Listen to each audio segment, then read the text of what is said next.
There is one very important thing in my view that everyone who is interested in these cars should know about.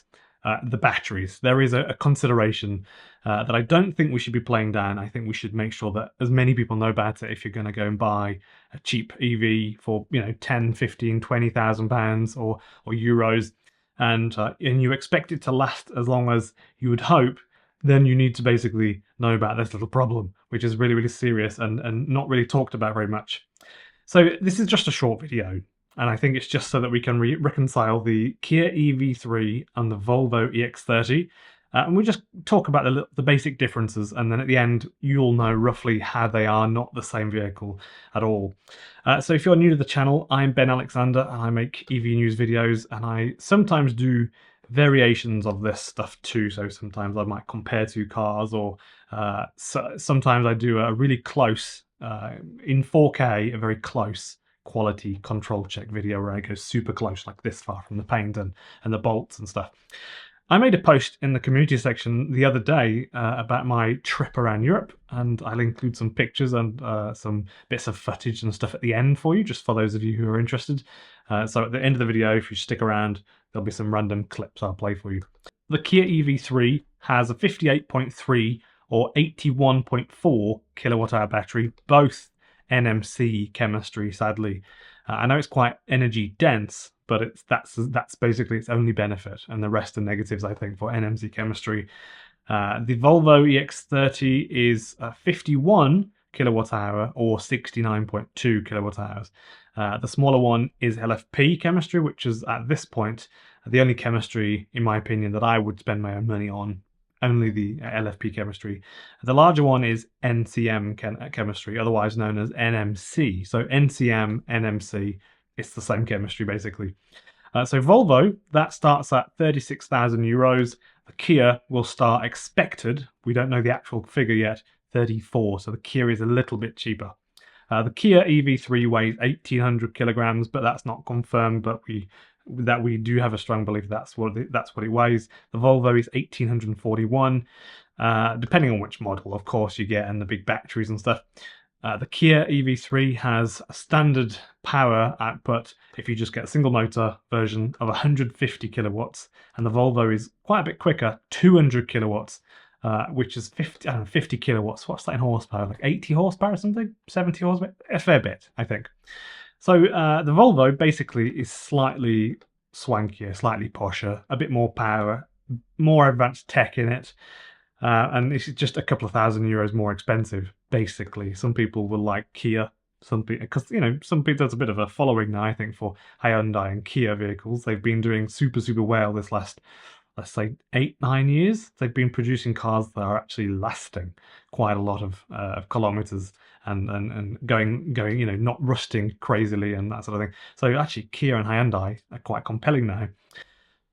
The one that I would probably buy, if I wanted to buy one, I would say the Volvo, but I think you should genuinely go test drive both before you hand over that sort of money. The Volvo has LFP chemistry, which I think is superior for a few reasons that I'll go into.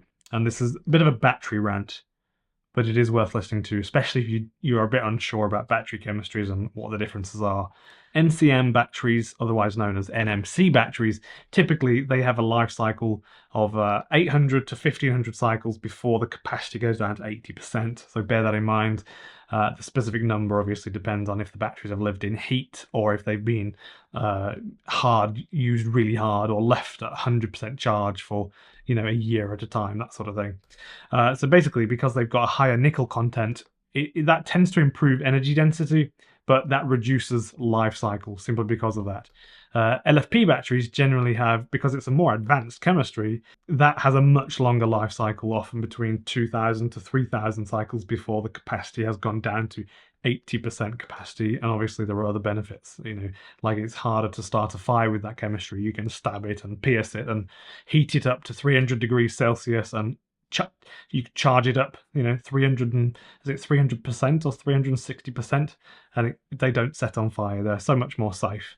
And even if it does happen from time to time, typically there's a lot less risk involved in having LFP chemistry in your battery rather than NCM, because that has cobalt in it, obviously, and because it has cobalt in it, if you have cobalt in your battery, it produces its own oxygen when it burns, and then it makes the fire much more ferocious. So I chirp on about this a lot, actually.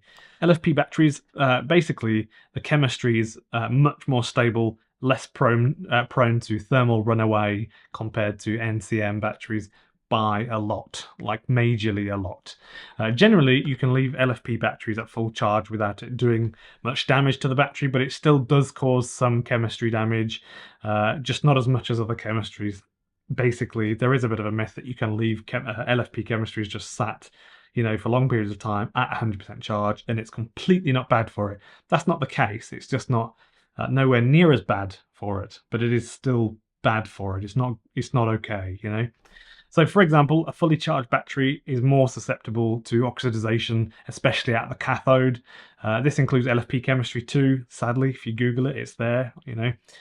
For lithium-ion batteries, this stress from leaving them fully charged, basically that causes the lithium ions to become trapped in the anode, and that permanently reduces the battery's ability to hold a charge.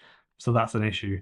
And this bit's important too, I think. So even in LFP batteries, SEI layers can form on the anode. This happens because during the first few charge cycles and discharge cycles, electrolyte decomposition products, things that happen because of the simple act of charging and discharging, accumulate on the surface of the anode. And that's really, really important. That's a crucial thing for protecting the anode from further reactions, but also can contribute to capacity loss over time. So I think generally the Volvo is a bit swankier, a bit more posh, more advanced battery chemistry, much more modern and advanced battery chemistry actually. More power, 50 kilowatts more. That's quite a lot, isn't it? And people love how it drives. People like the size of it. They love the price of it. They love how it drives. I think it takes the edge. I think it's notably better than the Kia EV3. But if you don't mind some of these things, then I think you should go test drive both of them. And I'm pretty sure that the Kia will feel really, really nice, and potentially when you're sitting in it and you're pressing the buttons and driving it, potentially better than a Volvo actually. I've never sat in a Kia EV3, so I don't know. Feel free to chip in with your thoughts in the comments below. That's exactly what they're there for. And when this video goes live, I'll probably sit there for an hour or two and occasionally check it, and just I'll get back to you and respond. So thank you for your time, and feel free to subscribe and like the video. Please also remember, I just opened up this Facebook group. So if you join the Facebook group, I'll be on there sometimes. And yeah, we can basically start a big community and have a chitty chat on Facebook. We're in Amsterdam, a little rental boat, and it's super, super cool. I really wanted to include this, even though it's a bit random. So it can do 8 hours, super slow, but really relaxing. 25 euros for an hour. And it's just gorgeous. It's way nicer than you can imagine. I know you can imagine it'd be a lovely thing to do. Super, super nice. And it's really good. I'll make sure you know where it is as well. And the garden where you sit is the food, super, super nice. Really, really quite reasonably priced. And it's just nice and quiet. Lots of birds, just silence.